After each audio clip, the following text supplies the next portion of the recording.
Boa tarde a todos. Temos agora a conferência online sobre inteligência financeira. Obrigado pela participação. Nosso tema de hoje, como eu disse, então, é a temática da inteligência financeira. Eu sou o professor Caio Polizel, sou o atual secretário-geral da Apex, e esse tema de finanças, ele vem ao longo do tempo, vem desenvolvendo bastante a atividade.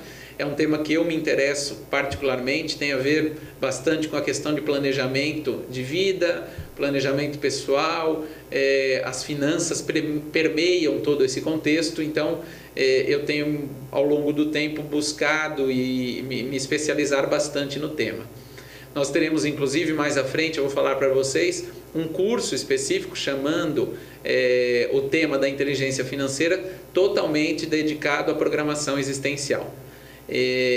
Esse tema, ele perpassa muito com a realidade também do empreendedorismo. Eu vou falar um pouco sobre o tema, porque resvala no empreendedorismo, não apenas o empreendedorismo de abrir um negócio, um empreendimento, mas sim a realidade do endoempreendedorismo. Como que eu posso empreender dentro de uma empresa também, desenvolver atividades cada vez mais focadas numa realidade onde amplia a minha visão de conjunto, onde eu inovo, onde eu tenho maior liberdade, onde eu tenho todo o contexto de riscos calculados, mas cada vez mais buscando uma autonomia. É uma palavra que nós vamos falar um pouco sobre a nossa conversa aqui hoje.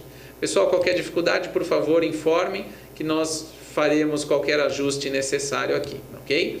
Bom, dando continuidade então à nossa fala inicial, sempre é importante a gente trazer aqui o princípio da descrença. Não acredite em nada, nem mesmo no que for dito neste curso, na verdade nesta conferência. Experimente, tenha suas experiências pessoais, suas próprias experiências. Aquilo tudo que eu falo aqui é uma vivência minha e não necessariamente foi algo experimentado por vocês. Então, sejam o máximo crítico possível para que vocês possam colocar em prática depois e verificar se isso aqui que está sendo dito faz sentido. Tudo bem? Então vamos lá. Cristina, Joel, Maria, a Maria Ângela, a Marta, Roberto, Sônia e Vilma, por favor, fiquem à vontade para qualquer momento colocar suas considerações aí digitando, tá bom? Bom, dando sequência à nossa conversa, o nosso objetivo principal com esta fala de hoje é apresentar um conjunto de conceitos e ideias para o desenvolvimento da inteligência financeira, pensando o que é exatamente essa inteligência financeira, mas focando especificamente na realização dos propósitos de vida, na realização do completismo existencial no âmbito da programação existencial. Esse que é o maior foco que nós vamos encaminhar na nossa conversa de hoje.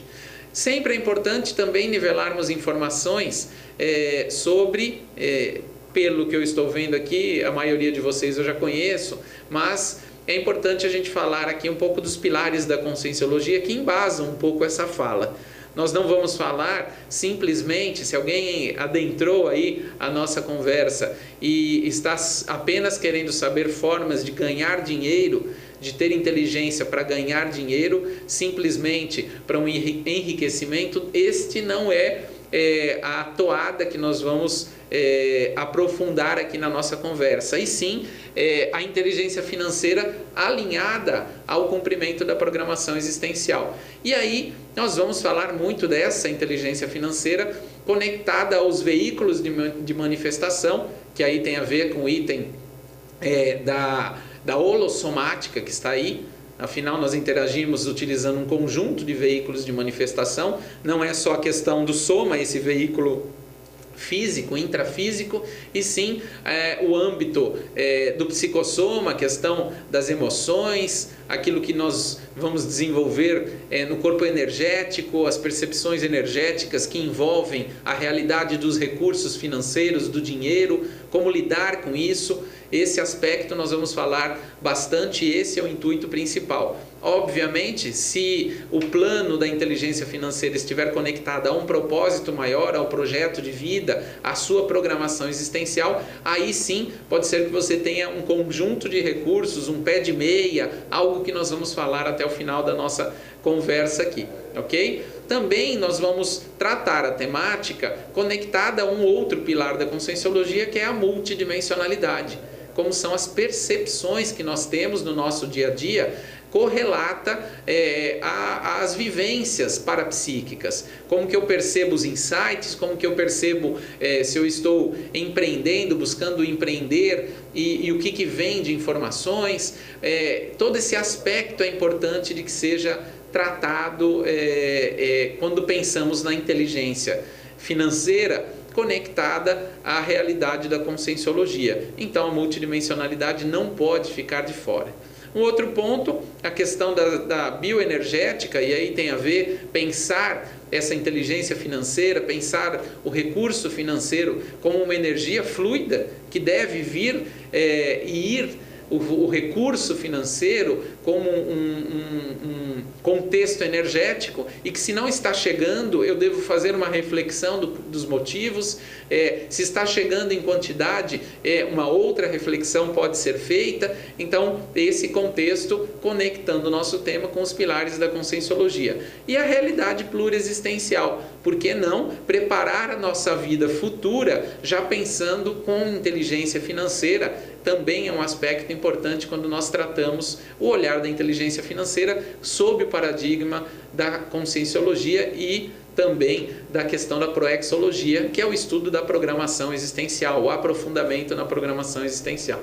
Então, nós não temos como deixar de falar dentro desses 4 pilares, no mínimo, o nosso tema que vamos tratar.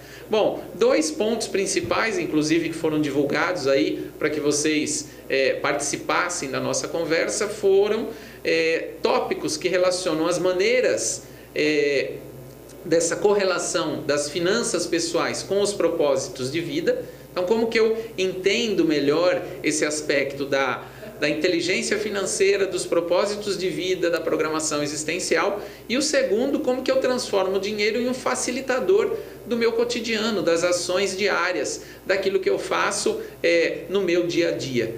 Como é que eu posso ter inteligência para deixar o dinheiro trabalhando ao meu favor e não eu dependente desse recurso, brigando, tendo que lutar tanto para interagir com a questão financeira. O dinheiro pode ser cada vez mais um material positivo, um contexto positivo dentro da minha programação existencial. Eu tenho que ter inteligência evolutiva para lidar com ele, e é esse o tema que nós vamos falar. Bom, a título de definição bem prático, o que é a inteligência financeira, está aí bem definido. É a capacidade da pessoa aplicar o discernimento e a habilidade em lidar com finanças, visando a consecução da programação existencial. Simples assim e direto. Como é que eu posso aplicar com discernimento, com lucidez, com parcimônia, com racionalidade, o recurso financeiro para o atingimento da minha programação existencial?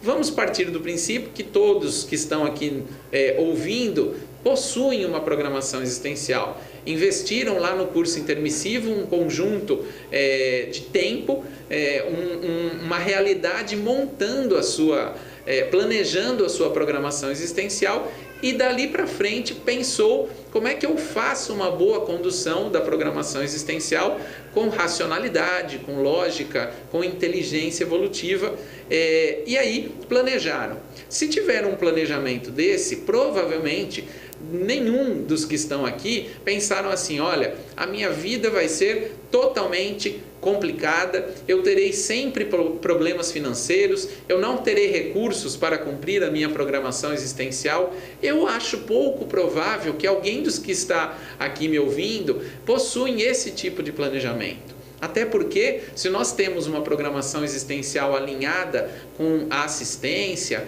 com uma amplitude assistencial, provavelmente eu vou precisar de recursos financeiros. Então, eu devo ter planejado de alguma maneira tudo aquilo que eu preciso para cumprir a minha Proexis, e todos os recursos financeiros necessários eu planejei dentro do meu contexto. Então, não vejo lógica em ter uma grande dificuldade financeira, a não ser um aprendizado com isso. Então, muitas vezes, a pessoa teve dificuldade financeira na infância, ou nasceu até em uma família com poucos recursos financeiros, mas se aquele contexto de família está alinhado com a programação existencial e se os recursos financeiros necessários para o cumprimento da ProEx são maiores, ela vai alcançar uma profissão digna de um ganho de recursos para o cumprimento da ProEx, ela vai alcançar um conjunto de recursos necessários para o cumprimento da ProEx. Então, fica aqui o primeiro ponto. Eu devo ter uma inteligência evolutiva e devo ter planejado a minha programação existencial com inteligência evolutiva e com inteligência financeira para que eu tivesse todos os recursos necessários. Então, fica improvável, se eu estou com um contexto de baixos recursos, facilmente, se eu parar, fizer uma reflexão com essa inteligência, tanto evolutiva como financeira, que me apareça a solução prática para essa questão de finanças. Então, mas vejam, vamos sempre lembrar no nosso princípio da descrença, e ao longo da nossa conversa eu vou tratar mais alguns pontos que provavelmente fornecerão dados para vocês pensarem sobre se faz sentido isso que eu estou falando. Tudo bem até aqui, gente? Fiquem à vontade aí para fazer as ponderações. Seguindo nesta linha, nós vamos direto para o tema que é o mais sensível quando nós falamos em inteligência financeira, que é o tema dinheiro. Bufunfa, money.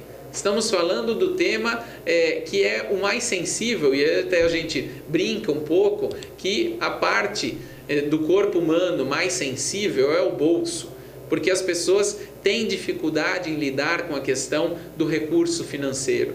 O recurso financeiro não entendido como uma energia, e nós vamos falar aí ao longo da nossa conversa, ele muitas vezes é um dificultador, porque eu acabo gastando muito tempo, perdendo muito tempo, pensando na falta do recurso e não utilizando o recurso ao meu favor. Mas aí a gente vai falar um pouco ali para frente, tudo bem? Eu lembro sempre, eu acho bem bacana um exemplo de um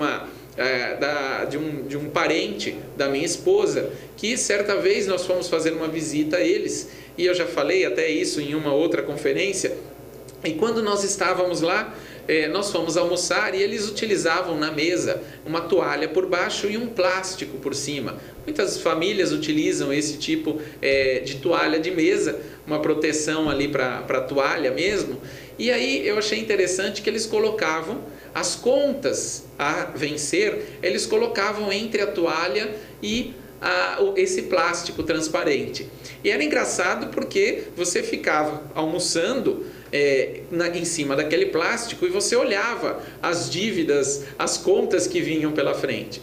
E aquilo me chamou muita atenção, porque será que eu preciso ficar lidando com aquele recurso por vários dias, pensando naquele recurso, por mais que eu tenha o dinheiro para pagar aquela conta? Será que eu preciso ficar gastando energia e tempo pensando naquela conta a vencer? Será que não seria mais lógico, e aí está dentro da inteligência financeira, eu me planejar e já deixar um dia do mês bem programado para efetuar todos os pagamentos? Esse daí pode ser uma alternativa para eu evitar ficar pensando em dinheiro muito tempo do meu mês, muito tempo da minha vida. E as pessoas acabam muitas vezes gastando um bom tempo pensando em dinheiro. E a ideia aqui é que a gente comece a pensar uma lógica diferente quanto aos recursos financeiros. Não olhar o recurso financeiro, o dinheiro, como um problema, e sim como uma solução. Olhar o dinheiro por um outro paradigma e entender como está aqui nesse slide. Quais são os motivos ou os traços que dificultam a minha relação, a sua relação com o dinheiro. Então, a primeira questão aqui. Quais são? Se você tivesse que pensar, colocar ali, respondendo aqui no chat, quais são os motivos ou quais são os traços já mapeados por você que dificultam a sua relação com o dinheiro? Primeiro ponto. Será que alguém de vocês já parou para pensar? Vamos lá, Joel, Mária, Marta, Roberto, a Sônia ou a Vilma, já pararam para pensar quais são os motivos? Ou, de repente, alguém de vocês tem uma facilidade para lidar com dinheiro, não é um problema, não tem um motivo, e sim tem traços que facilitam a sua relação com o dinheiro. Mesmo assim, se para um lado ou se para outro lado, como é que tem sido isso? Quais são esses traços? Estão mapeados? E aí surgem por vezes alguns tabus que nós frequentemente vemos na relação com o dinheiro.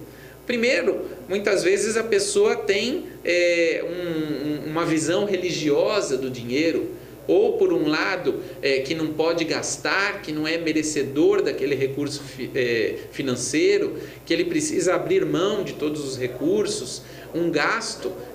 Lembro nesta realidade de uso do dinheiro, ao longo da minha existência, eu fui desenvolvendo também e entendendo como que é a questão do recurso financeiro, e eu tinha muito uma postura religiosa com o dinheiro. A primeira vez que eu fui comprar uma mochila, normalmente eu comprava mochila na minha juventude e nunca foi um problema para mim, mas no primeiro momento que eu comecei a trabalhar com o computador, indo para a empresa, e eu fui comprar uma mochila que eu gostei, que era diferenciada e que na época era mais ou menos o valor de uns R$300, R$400 hoje. É barato? Não, não é barato, mas também não é tão caro se aquilo fizer parte de uma ferramenta de trabalho. E eu estava começando a fazer atendimentos à empresa e eu precisava de um mínimo de aparência, chegar naquela empresa com uma boa apresentação. Aquela mochila que eu tinha comprado, ela tinha um papel duplo, porque que eu gostaria de comprar, ela tinha um papel duplo que era fazer o papel de uma mochila que eu punha nas costas, mas ela tinha uma forma de fechar aquela alça da mochila e eu conseguia carregar como se fosse uma pasta. Então, tinha lógica na compra, tinha toda uma justificativa, mas gastar aqueles R$400 foi um momento de reflexão. Nossa, mas será que eu preciso? E olha, veja a palavra que eu utilizei na época. Nossa, vem um contexto religioso por si só. E naquela fase eu olhei e pensei muito para fazer aquela aquisição. Por que não comprar? Por que não gastar aquele recurso que eu tinha ganho com o meu esforço, que eu tinha ganho e aquilo seria uma melhor apresentação do meu trabalho? Mas aquele era um traço. Aquilo tinha, veja, os traços ou motivos que dificultam a relação com o dinheiro. E dali suscitou várias reflexões que eu comecei a trazer parte do meu dia a dia. E comecei a entender essa fluidez financeira, essa fluidez do recurso, que se o recurso chega é porque ele precisa ser empenhado em algum outro contexto. E que tem a ver, muitas vezes, com esse segundo item, que é muito comum no olhar do ego. Muitas pessoas equivocadamente pensam que aquele recurso chegou apenas para ela. Aquele recurso é 100% para ela. Então vamos supor, eu prestei um serviço, de repente eu como prestador de serviço, e atuei muitos anos, e ainda atuo hoje, mas na minha primeira empresa, estava até fazendo esse levantamento nesses últimos dias, estou na quarta empresa. Na quarta empresa que eu já desenvolvi do começo, criei, abri essa empresa, ou que eu me associei ao longo do tempo. Sem contar outras duas empresas que eu trabalhei, que eu atuei como funcionário propriamente dito. Então, nessa atuação ao longo do tempo e na criação das empresas, muitas vezes chegava um conjunto de recursos que eu olhava e falava, puxa vida, mas esse recurso é alto, não tive um esforço tão grande para entrar esse conjunto de recursos. E aí, muitas vezes, eu parei para olhar se aquele recurso era só para mim, era para mais alguém que estava no meu entorno, era para alguma instituição que eu fazia parte, e aí eu comecei a olhar para o dinheiro com uma outra visão. Quando nós olhamos, e vamos falar um pouco mais à frente do recurso financeiro e da visão parapsíquica do recurso, olhar para este recurso que está chegando, esse dinheiro, e não entender como só para você, começa a fazer um sentido na realidade multidimensional. Às vezes eu tenho uma TARES muito grande para fazer com aquele dinheiro, às vezes eu tenho até uma TACOM necessária para fazer com aquele dinheiro, mas se aquilo eu estiver com um olhar de inteligência financeira, com um olhar de inteligência evolutiva, aquele recurso muitas vezes vai fazer um sentido, ele virá porque tem um destino específico. Vamos ver que a Sônia fez uma consideração ali. Deixa eu chegar na... fazer a leitura aqui.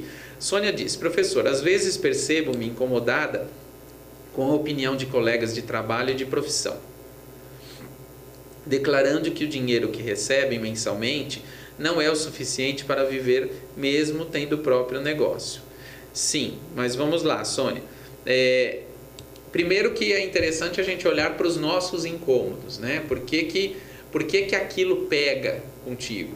Porque pode ser que se esses colegas de trabalho falarem isso e estivesse eu, você, a Mari e o Joel junto, não ia pegar para mim, não ia pegar para o Joel, mas pegou para você. Então, o primeiro ponto, e aí é muito interessante, e essa pergunta me incomodou no começo, quando eu conheci a Conscienciologia, que era aquela questão básica: o que eu tenho que aprender com isso, qual que é o meu pedaço, a minha fatia nessa questão. Então, a primeira questão é: por que vem o incômodo?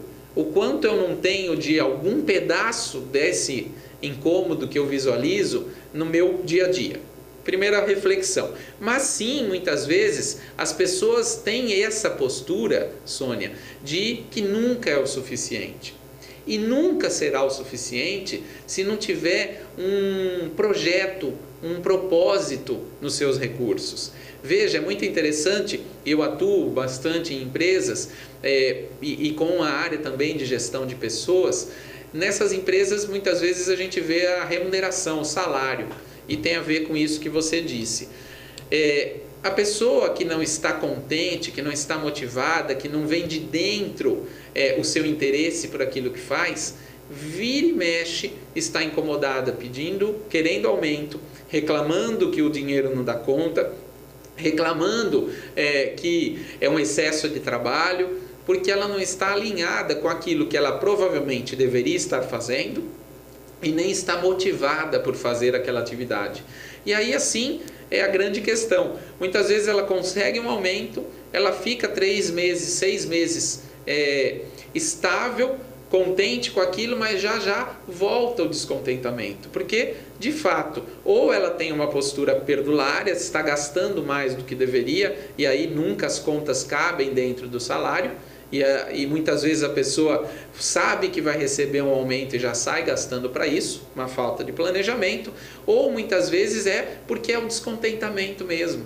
Muitas empresas começaram a se perceber que, ao invés de dar um prêmio em dinheiro para o seu funcionário, dar um presente, um relógio, uma caneta, tinha um peso interessante. E o melhor de todos, que as empresas já mapearam, é que quando ela tem ela ganha uma viagem, aquilo fica muito tempo presente na memória. É um valor, você deu uma oportunidade para a pessoa. Então, nem sempre o recurso financeiro é o suficiente. Se essa pessoa já pediu a segunda vez um aumento dentro da sua empresa, vamos assim dizer, repense. Veja se ela está alinhada com aquela atividade que ela está fazendo.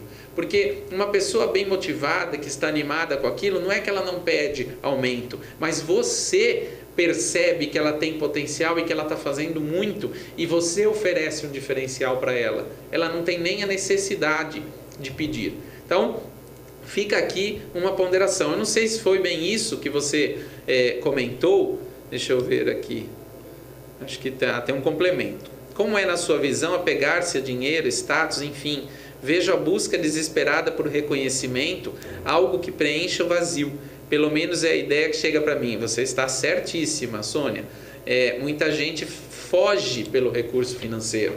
Por que muitos buscam a casa na praia, a casa na montanha, o carro de último tipo, o apartamento de mais número de quartos e suítes, de maior metragem quadrada? Provavelmente é porque tem algo ali que está faltando e ela tampona, ela cobre aquele vazio com bens. Mas em algum momento ela vai estar com tudo preenchido e mesmo assim não é o suficiente. Então, vale refletir, e essa busca desesperada sim por recurso, ela vem sim buscando muitas vezes um vazio. Eu vou falar um pouco mais à frente, vou até pedir para você segurar um pouquinho sobre essa questão, inclusive do apego, falar um pouco do apego e desapego. Um terceiro item, só para a gente fechar esse nosso slide, é uma abordagem multidimensional. Quanto mais eu lidar com os recursos financeiros, com o olhar de uma abordagem multidimensional, percebendo os indicadores, percebendo as sincronicidades, maior a minha inteligência evolutiva, maior a minha inteligência financeira para o alcance daquilo que eu preciso. Então, veja que por vezes nós vamos perceber os indicadores ou não, mas por vezes, se eu estiver atento, eu vou perceber os indicadores daquilo que é o mais estratégico, daquilo que é o mais integrado e alinhado com a minha programação existencial, porque as ideias virão. É impressionante como muitas vezes você está com algumas ideias e muitas vezes não existe o recurso financeiro, você gostaria de ajudar em tal projeto ou participar doando algum recurso ou até fazer um curso que pode ser estratégico na sua vida. E quando aquilo realmente está alinhado e você está no fluxo evolutivo, no fluxo e na melhor inteligência evolutiva, o recurso aparece. Eu lembro uma vez, antes de voluntariar na Apex, eu iniciei o voluntariado lá no IPC, lá atrás. Depois eu passei alguns bons anos na Aracê. E na Aracê eu desenvolvi muito o meu conhecimento sobre a parte de recursos financeiros. Nós atuávamos muito, e é algo que eu levo para a minha vida até hoje, com projetos, com objetivos próprios. E eu lembro, certa vez, que eu e a minha duplista, querendo participar de uma atividade que surgiu de última hora, que era uma itinerância e para abrir um curso no Rio de Janeiro, e nós não estávamos de fato com recurso financeiro para seguir ao longo dos próximos 6 meses que eram necessários com aquele grupo. E no domingo, era um domingo, nós estávamos lá no campus da Aracê e um conjunto de pessoas da equipe perguntaram para a gente: vocês não topam esse desafio, pegar esse curso, itinerar, tentar assistir, ministrar essas palestras para que a gente consiga montar a turma? E eu olhei para minha duplista, ela olhou para mim, nós falamos: ok, nós temos recursos para os primeiros 2 meses, mas não para todos. Mas sabe quando aquela certeza foi íntima, nós entendemos que aquilo tinha parte no nosso projeto e precisava somente entrar mais recursos para a gente cumprir os outros meses daquele plano. E nós topamos naquele domingo. Foi muito interessante que na segunda-feira, logo cedo, não deu nem tempo da gente chegar, cada um de nós chegar no trabalho, a minha duplista recebeu um telefonema logo cedo de uma proposta de trabalho, onde ela faria um trabalho rápido e, quando ela fez a conta do que foi oferecido, era o recurso exato para pagar a minha passagem e a dela nos próximos meses. Aquilo chama muita atenção da gente, porque é aquela questão da escolha dos indicadores e da interação multidimensional. Quanto mais percebermos essa realidade dos indicadores, mais alinhado e maior alcance assistencial teremos. Mas, de novo, é a minha experiência, é a minha vivência. Percebam dentro dessa abordagem multidimensional como que tem sido ou como que vocês poderiam tirar melhor proveito da abordagem com recurso financeiro. Tudo bem até aqui? Joel, Mari, Marta, Roberto, a Sônia e a Vilma? Por favor, coloquem suas reflexões, suas perguntas, para que a gente possa ampliar a nossa conversa. Bom, primeiro passo da inteligência financeira e muito até de uma análise da programação existencial é fazer um autodiagnóstico, entender a sua realidade financeira. Como é que está? Como é que eu estou dentro do meu contexto financeiro? Eu tenho uma realidade muito mais de possuir recursos? Eu tenho uma realidade muito mais de escassez? Eu fico flutuando entre recursos e escassez? Nunca eu tive recursos, sempre fiquei na escassez, sempre eu tive recursos e nesse momento eu estou na escassez. Um diagnóstico, um olhar para como está a minha realidade financeira é o primeiro passo. É onde eu vou pôr o pé no chão, entender o tamanho da encrenca que eu estou envolvido para começar a dar os primeiros passos. Vamos supor que eu esteja lá no extremo da escassez. Como é que eu faço para olhar como é que está o meu endividamento? Será que eu possuo endividamento?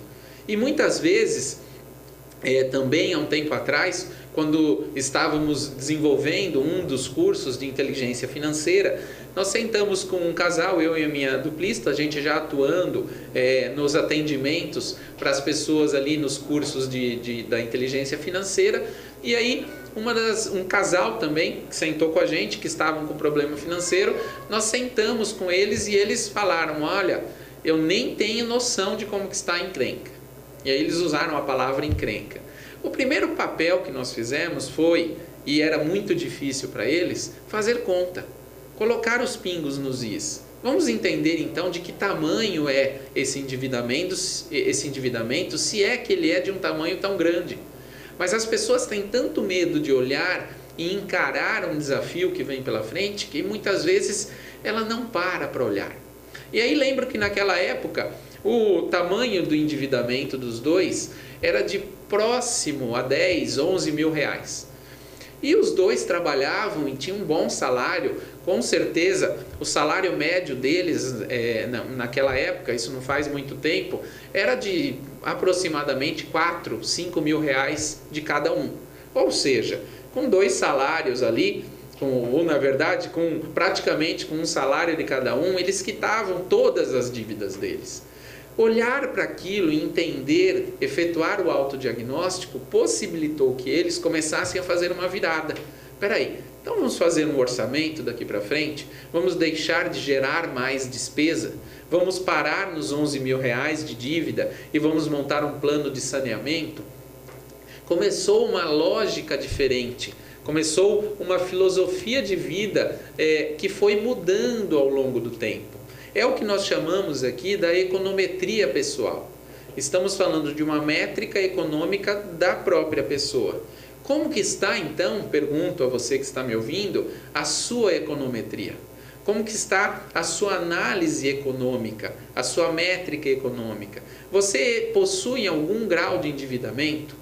Esse endividamento, que quer dizer um montante de dívida suportável de uma pessoa, de que tamanho é ele? Porque existe também o que nós chamamos aqui do sobreendividamento, o grau de endividamento máximo propiciando a inadimplência. Existem várias instituições ou até pessoas físicas que atuam como mediador, e é uma atividade que eu acho muito exitosa, que mediam pessoas físicas que estão com problema financeiro com empresas que precisam receber. E por vezes é comum o termo dos superendividados. Eles estão tão endividados, ou seja, não pararam para olhar o momento que estavam com um endividamento plausível, como era o desse casal. Eles estavam ali com 11 mil reais de dívidas e eles estavam endividados sim, mas facilmente planejado o desenvolvimento do pagamento dessa dívida. Foi bem interessante que ao longo de 6 meses eles quitaram a dívida e começaram a atuar de uma maneira diferente, com um pouco de inteligência financeira. Agora, se esses 11 mil fossem 111 mil reais, já aí fica difícil. Eu vou começando a entrar num perfil de sobreendividamento. Eu começo a entrar naquele super endividado onde eu preciso de muitos recursos financeiros para cobrir as minhas dívidas. Então, vale uma reflexão sobre isso e tem até uma continha básica aqui que nós geramos para que você faça uma primeira análise, caso esse seja o seu tema de preocupação. Eu estou com qual grau de endividamento? Como é que eu calculo o grau de endividamento? O total de dívidas mensais, quanto que eu tenho de dívida a pagar por mês, dividido pela receita líquida que eu tenho mensal, vezes 100. E aí eu vou encontrar um percentual.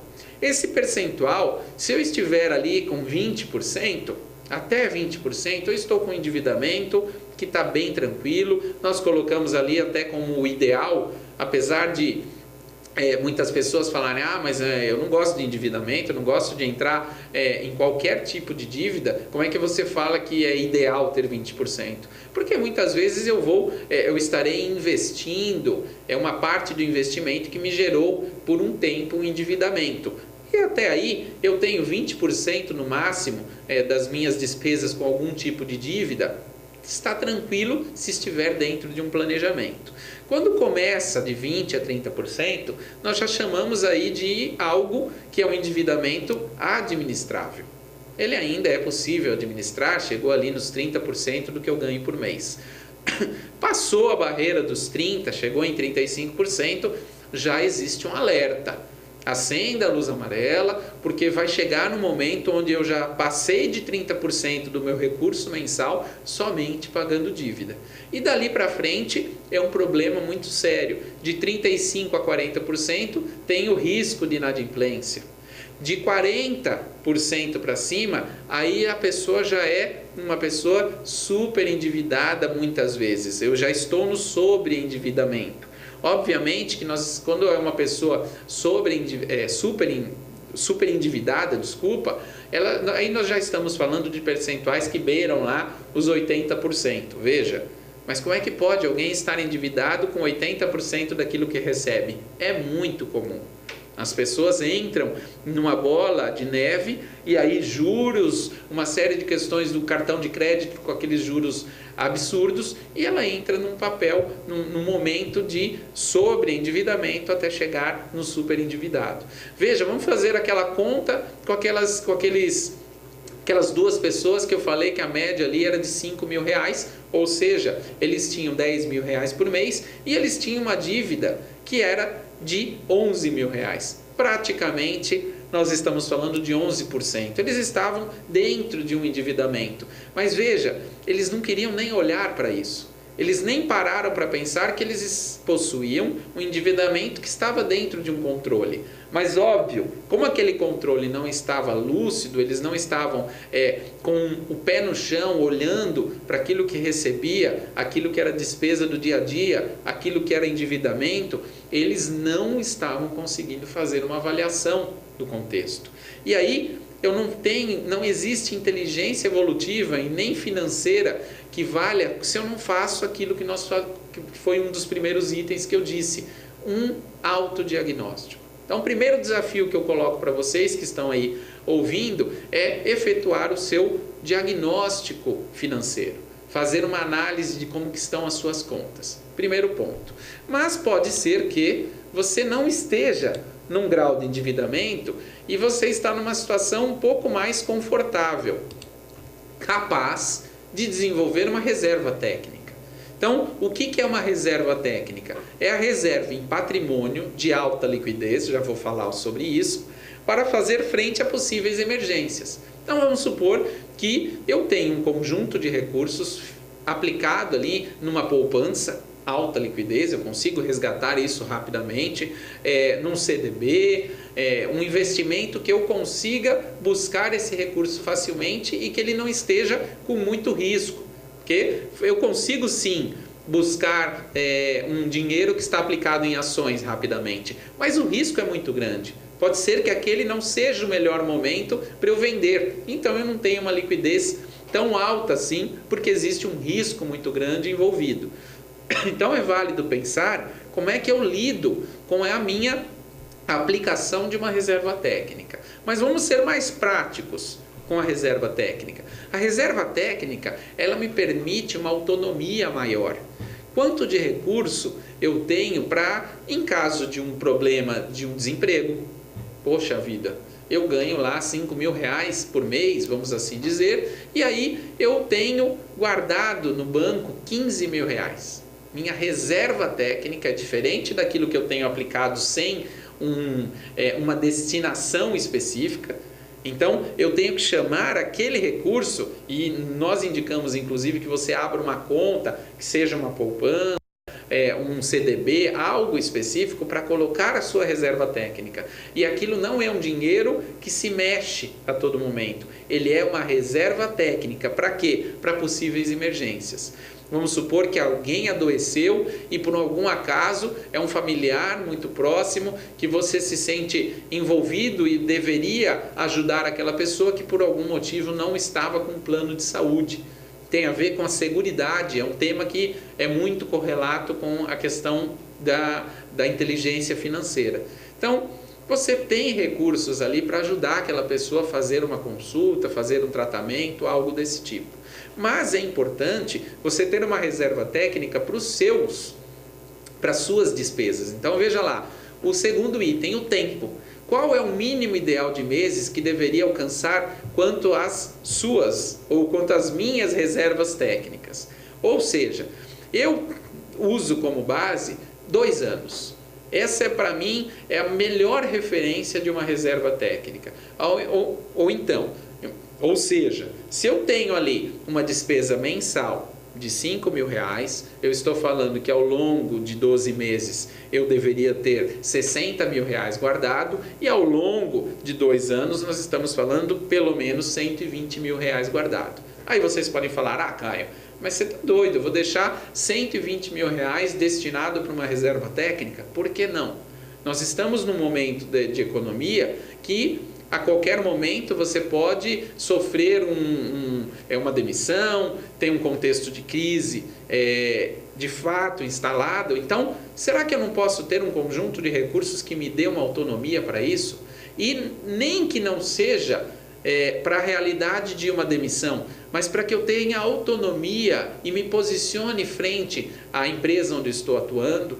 Às vezes, aquela empresa não tem de repente entrou um novo gestor que tem uma postura totalmente anticosmoética e eu quero ter um posicionamento a ponto de falar, olha, eu não concordo com isso, se isso será dessa forma, eu prefiro não estar aqui. Se eu não tenho uma reserva técnica, provavelmente eu não poderei falar isso e terei que ser copartícipe, coadunar com aquela postura que a pessoa está desenvolvendo e que eu não tenho muita empatia com aquilo. Então, a reserva técnica, o que nós indicamos faça 3 meses, faça 6 meses, faça 1 ano. Quando você fez 1 ano, aí você tem ali um colchão de segurança muito bom. Você pode ali, dificilmente, se você perde o emprego, você não vai se recolocar ao longo de 1 ano. Agora, o meu objetivo, Caio, eu indico com que a pessoa tenha ali 2 anos de recursos. A partir disso, e aí dá para fazer num escalonamento, tem muitas pessoas que alcançam 1 ano, deixa essa reserva técnica e vai fazer outros planos. Agora eu preciso trocar o carro. Faz uma reserva, troca o seu carro. Aí vai para uma outra necessidade, agora eu preciso investir no meu apartamento, quero dar uma entrada no apartamento para sair do aluguel, faz um planejamento. Então, vejam que eu estou falando ali, em 1 ano de reserva está garantido. Aí, de repente, eu quitei algumas questões e começo a fazer minha reserva pensando nos 2 anos. Esse, para mim, tem sido o maior alvo, o maior objetivo e é onde eu tenho sempre mirado. Por vezes eu acabo reduzindo a minha reserva técnica, voltando para 1 ano, se eu precisar fazer um investimento que estava dentro de um planejamento ou que eu reperspectivei o meu plano. Mas dificilmente eu diminuo daquele 1 ano, porque esse é o meu padrão de segurança mínimo, é 1 ano, e o meu padrão de referência é sempre 2 anos. Tudo bem, gente, até aqui? Então essa que é a questão da reserva técnica.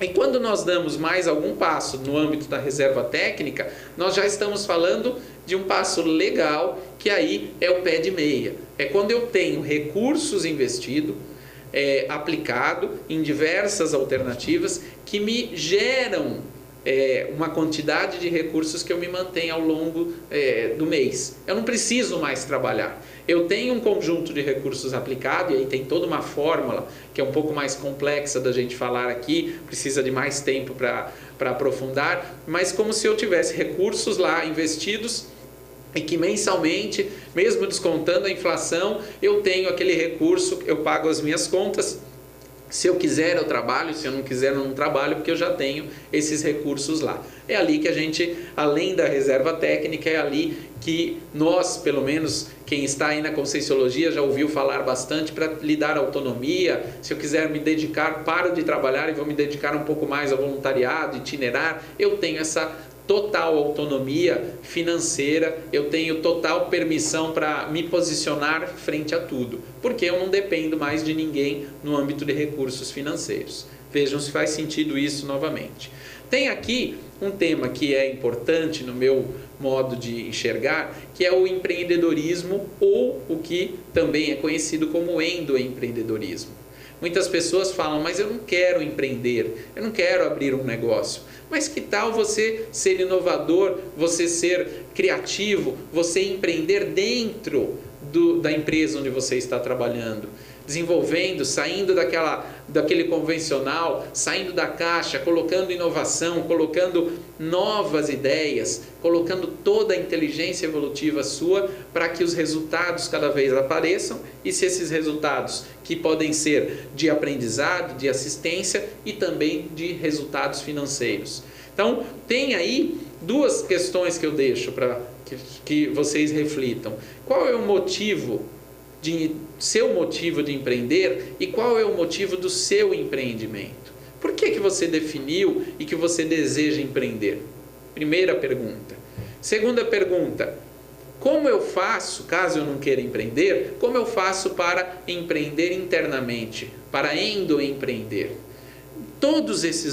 Essas duas perguntas, se é empreender, e que muitas vezes o empreendedorismo vai me acelerar o alcance do meu pé de meia, ou muitas vezes empreender dentro de uma empresa, fazer um desafio para o proprietário da empresa, pedindo uma autonomia maior. Olha, eu gostaria de, vou dar um exemplo aqui do meu métier, eu já vi coordenadores de área dentro de uma empresa que falaram o seguinte, olha, essa área aqui nunca ela alcançou mais do que tal faturamento.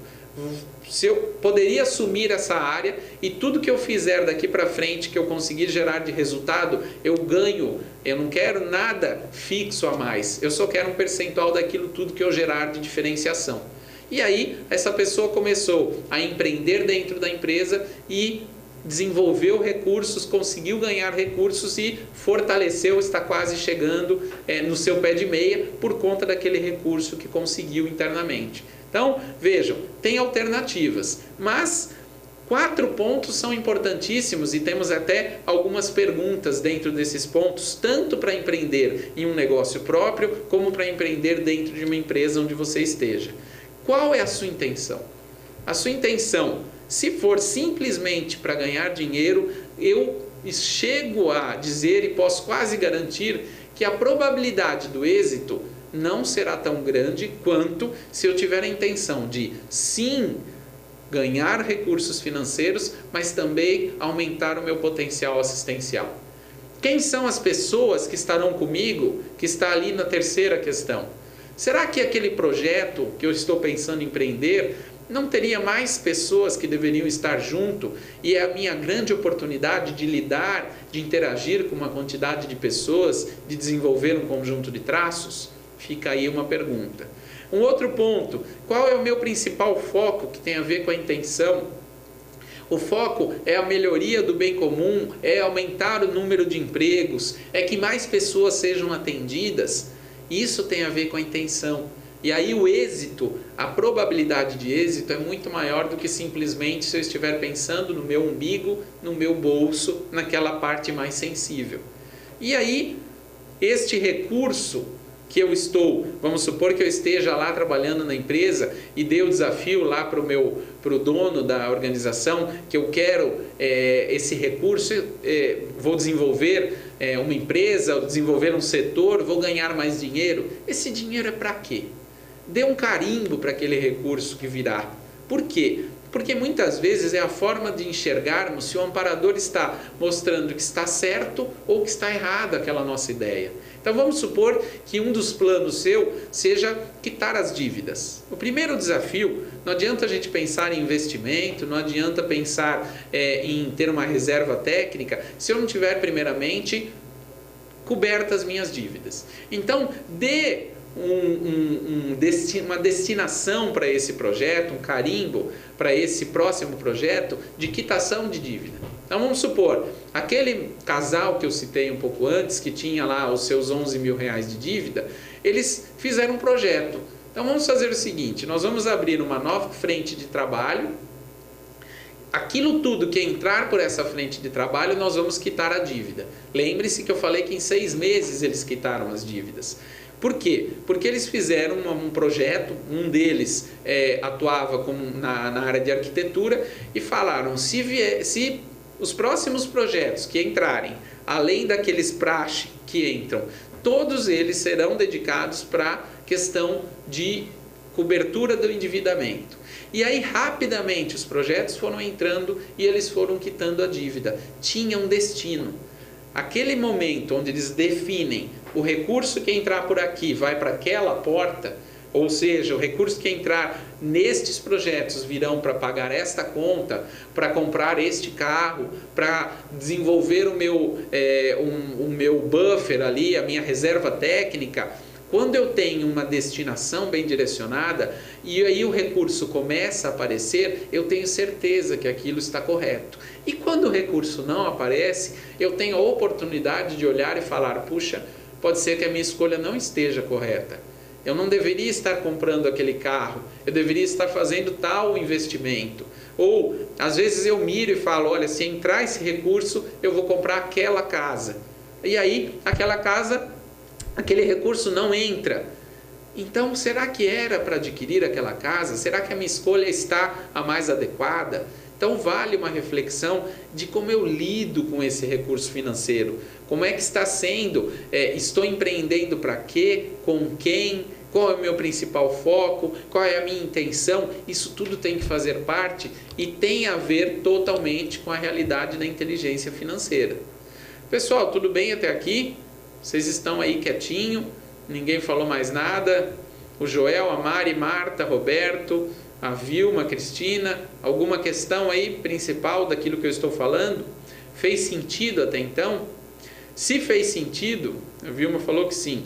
Se fez sentido, um outro ponto fundamental que é importante quando nós falamos de recursos financeiros, de inteligência financeira e de inteligência evolutiva, é a convergência.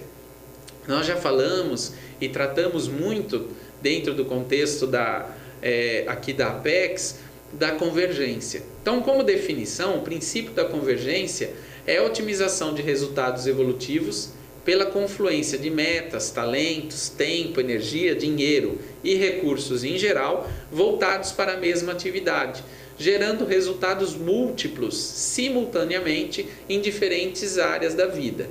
Ok, tá? Uma definição simples, mas vamos exemplificar. Vamos supor que ali no segundo item, no trabalho, uma pessoa que atua em determinada área profissional, ou seja, ela trabalha com aquilo, aí essa pessoa tem um blog e ministra cursos e palestras nas áreas correlatas, vai esclarecendo cada vez um maior número de pessoas, de repente essa pessoa define e vai abrir um negócio com mais um conjunto de colegas, de amigos, de parentes, que vai aumentar o seu potencial assistencial naquela área. Veja que tem uma convergência. À medida que ela está, e aí, ainda assim, essa pessoa vai voluntariar, vamos usar aqui o nosso contexto do voluntariado, e investe em áreas no voluntariado, numa IC, que tem um alinhamento com aquela área profissional dela, com a qual ela está desenvolvendo um blog, com a qual ela está se especializando. Algum de vocês podem me perguntar, mas será que não existe um risco de conflito de interesse? Isso é um ponto que precisa ser muito observado. Mas se é uma atividade complementar, convergente, só tem ganho, só tem êxito, porque aí eu estou aprendendo para uma área e publicando para essa área, eu ajudo a me desenvolver no âmbito da conscienciologia. No momento onde eu estou escrevendo um artigo, quando eu estou fazendo uma conferência online, quando eu estou defendendo um verbete daquele tema, eu estou enriquecendo a conscienciologia e estou me enriquecendo com os conhecimentos. Então, veja, é convergência. eu sempre estou me beneficiando porque eu estou direcionando todo o meu esforço para um bem comum. Vamos ver a Vilma o que disse ali. Vilma falou: Caio,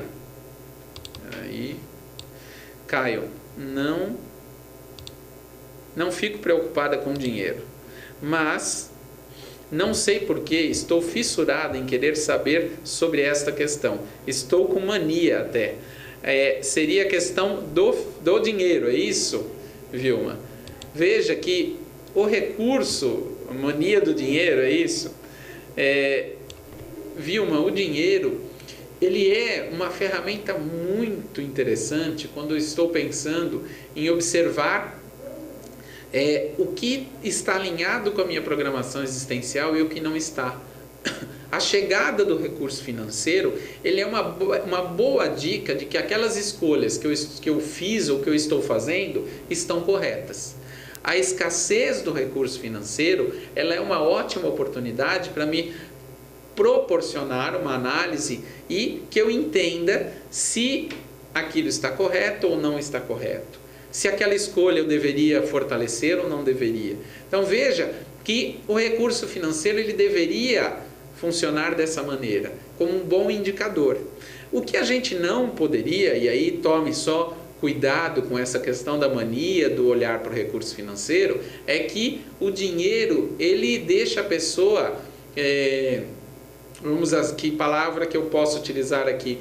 É como se ela tivesse embebida em um tema que é interessante. Muitas vezes uma pessoa que começa a investir dinheiro na bolsa é igual uma pessoa que vai para o bingo, é igual uma pessoa que entra num contexto de gastar dinheiro compulsivamente. Porque uma vez que ela conseguiu ganhar dinheiro, ela investe mais, investe mais, investe mais, e quanto mais a possibilidade de ganhos rápidos e fáceis aumenta, maior é o risco. E aí ela pode perder aqueles recursos financeiros. E quanto mais a gente gasta tempo só pensando em dinheiro, eu perco a oportunidade de pensar nas pessoas que poderiam ser assistidas, no meu desempenho assistencial, em quem está no meu entorno, porque o dinheiro é uma ferramenta. E é uma ferramenta simplesmente que vai me ajudar a cumprir a Proexis. Mas a Proexis é muito maior. Ela tem muita assistência a ser feita. Tem um potencial e um alcance evolutivo muito grande. E quanto mais eu gasto tempo pensando simplesmente no dinheiro, menos eu aproveito as oportunidades evolutivas da vida. Então, tome um pouco de cuidado sobre isso, mas leve em conta, por que será que eu estou nesse momento pensando nisso? Será que isso tem parte com a minha programação existencial? Será que eu deveria estar falando um pouco mais sobre isso? Em algum momento eu tive dificuldade e hoje eu não tenho mais? Pense quanto está convergente o tema ou quanto esse tema está tirando você da centragem. Quanto está gerando uma questão até de mania de pensar em dinheiro, e aí você está desfocando daquilo que você deveria estar fazendo. Tudo bem? Vilma, qualquer coisa você fala aí. Bom, já aproximando aqui do final da nossa conversa de hoje, quem tem inteligência financeira, então, alguns itens aqui, porque quem tem inteligência financeira tem muito mais do que apenas esses 3 itens. Mas aqueles que possuem coragem para rever posicionamentos, que é aquilo foi uma pergunta que foi feita lá no começo. Deixa eu lembrar aqui quem é que fez a pergunta, se foi a Vilma, deixa eu ver ali, Roberto, a Vilma, a Sônia. Sônia, você falou da questão do apego, como é na sua visão apegar-se a dinheiro, a status. Veja, aqui vem uma resposta para aquela sua pergunta. Aqueles que possuem coragem para rever posicionamentos, que abrem mão, que desapegam de algo que está muito apegado, têm inteligência financeira. Porque um grande desafio das pessoas é saber entrar em um negócio e saber o momento de sair. Porque tem gente que já está muito afundado, já perdeu muito dinheiro e fica com aquele sonho de que não, eu posso virar. Deixa que eu vou dar conta, eu vou dar a volta por cima e vou ganhar. Porque, numa final, ela não quer não quer desapegar daquele recurso que já foi e que de repente aquilo foi um pedágio e um aprendizado muito bom. E por algum acaso você fez escolhas que lhe levaram até ali e aquela perda daquele recurso foi, se você tiver um aprendizado, você aproveitar aquela situação, você pode ter um grande crescimento. Então, desapegar de um recurso financeiro, por isso que a gente fala que o dinheiro é energia, que deve ir e voltar. Se ele veio, você não teve a melhor condução e perdeu aquele recurso, tire todo o aprendizado possível e abra mão no momento mais eficiente. Não fique apegado àquilo. Quem tem inteligência financeira são os que medem os resultados pelos indicadores, não só os indicadores intrafísicos, mas sim os indicadores multidimensionais.